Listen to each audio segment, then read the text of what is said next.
What do you want people to stop asking disabled people about relationships, sex, or disability? I kind of just don't want people to keep asking me if I have sex. I've definitely had people come up to me after, especially if I've talked on a panel about disability or something like that, and might have touched on sexuality or touched on relationships, and then they'll be like, but how do you have sex? And I'm like, well, this is a weird place to ask me that. I think some really ignorant questions that rub me the wrong way is probably ones that you could just Google. I understand ones that were like, hey, how does this affect you? Or how do you deal with this? Like, I understand that that's probably coming from a perspective of I want to get to know you better. But asking really basic questions, while I don't mind them as much, is probably, you can probably just Google them. Questions that people ask, if that's about disability or queerness or being Aboriginal, there are always those same questions that come up again and again and again, and it's like, I'm tired. What access needs can people have in relation to sex? For me, my access needs are often around like the sensory experience of sex. Sensory needs are a really big thing that a lot of people tend to forget about. It can be very overstimulating. Not sticky things, not slippery things, or like minimizing those or warning me beforehand and like preparing mentally for those things. Having the ability to move to another space if you need to, immediately get changed or whatever it may be that someone needs to do in order to address their sensory needs can be huge. I can see a lot more like accessible sex toys and accessible like things you can attach to beds and stuff like that coming about. So I think people are recognizing that there are ways to have sex more accessibly for disabled people and non-disabled folks, and that's great. When it comes to sex, do you feel like people see you differently because you're disabled? Yes.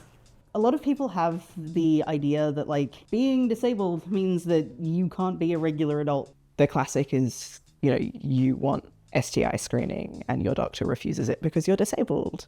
You wouldn't have an STI, you don't have sex.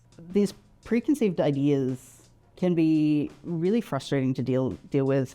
Even in support services, we tend to make assumptions about disabled people and like the kinds of people that we have in our lives and the things that we do. It can really impact the help that we're able to receive, whether that be something like relationship violence or homelessness or any number of other things. What assumptions do people make about you as a disabled person that they should stop making? If I say I'm disabled, stop looking around for something that is sort of physically wrong with me? I use a number of different mobility aids.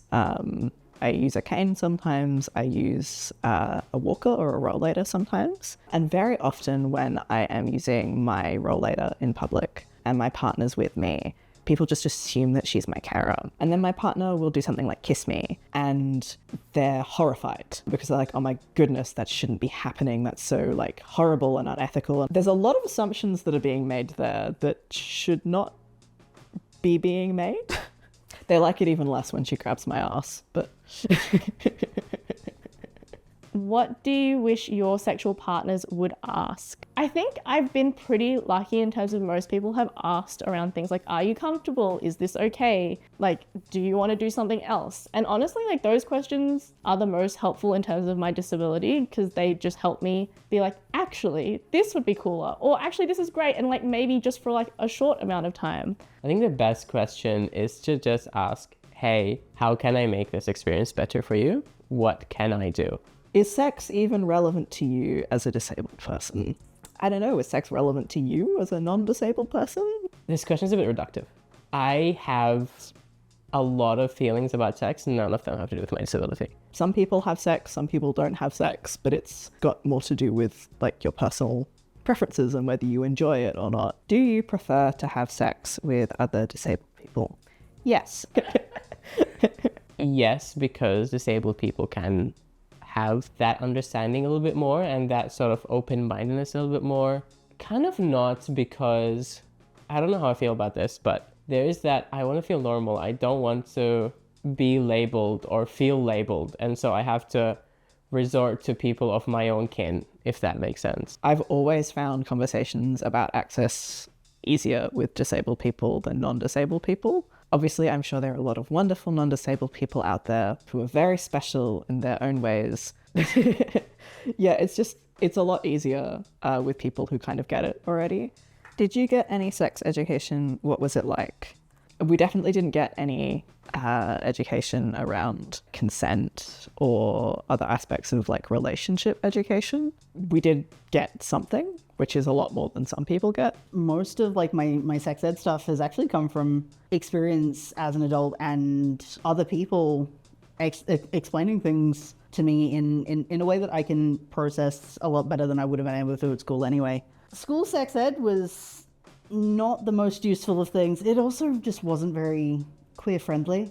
Didn't apply to me at the best of times, let alone once disability stuff started really impacting my relationships. My mum also like sat me down when I was, I reckon, 8 and told me about periods and stuff like that, and then told me that like sex is a thing that like makes babies, but never explained to me how that happens. It was just like sex makes babies. She was very religious when she was younger. That was actually like a massive feat for her to actually even tell me about sex early on, and she had learned that from another parent friend and like was trying to like break down her own stigmas around sex. What do you wish health professionals would stop doing? I have had psychologists talk about sex when I like don't want to be talking about sex, and they're always like sus around the idea that I don't want a traditional relationship and therefore that has something to do with my mental health.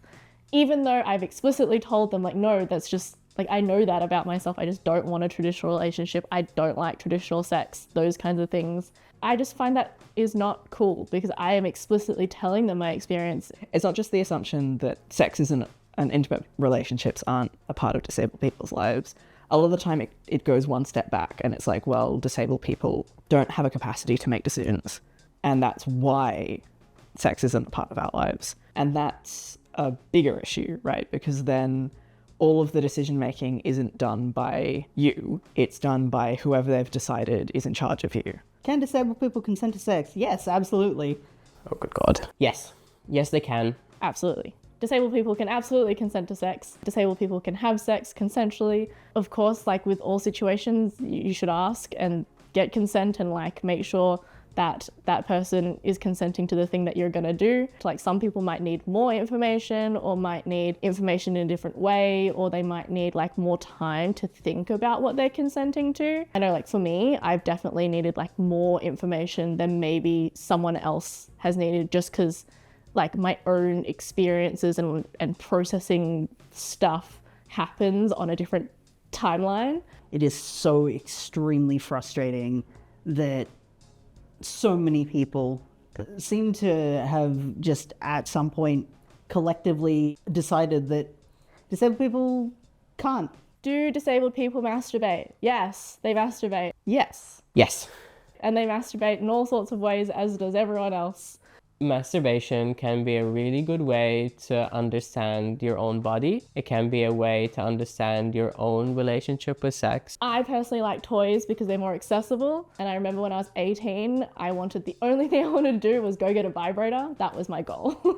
The cool thing now is that there are other tools to masturbate with. Like we're not just hands only kind of thing. You can actually get toys, or you can get pillows or specific modifications to beds and wheelchairs and walls and showers and everything that can actually support you to masturbate. Masturbation has been a great way to relearn bits of my body that I have not always felt connected to, or like to relearn what it feels like to feel certain sensations or emotions and things like that. Is it okay to flirt with a disabled person?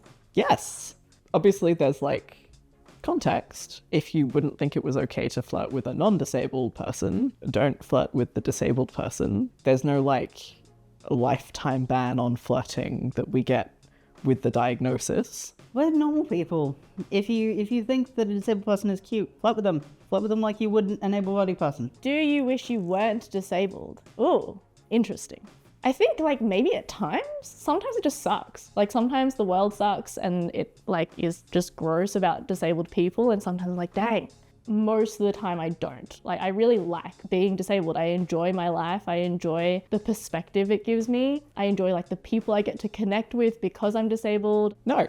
I wish that people weren't shitty. Now that I'm not someone who is read as a high school girl anymore, I mostly get street harassed in relation to disability, which both of those things are gross. I like being disabled. I certainly wish, it was easier to manage some of my conditions, but if someone offered me a cure, I wouldn't take it. Sometimes. Frankly, sometimes. Sometimes I wish I wasn't disabled. Sometimes I wish I could just get out of bed. How good would that be? Sometimes I wish I didn't have to worry about my sugar dropping, about my sugar being high. That being said, I accept it. And I think if you are feeling the same way, it's very understandable. I don't wish that I wasn't disabled. More than anything, I wish that society didn't expect me to overcome my disability because they don't want to do anything about it. Accessibility is important, and that's the main thing that is so hard. It is not me being disabled. It is the lack of accessibility.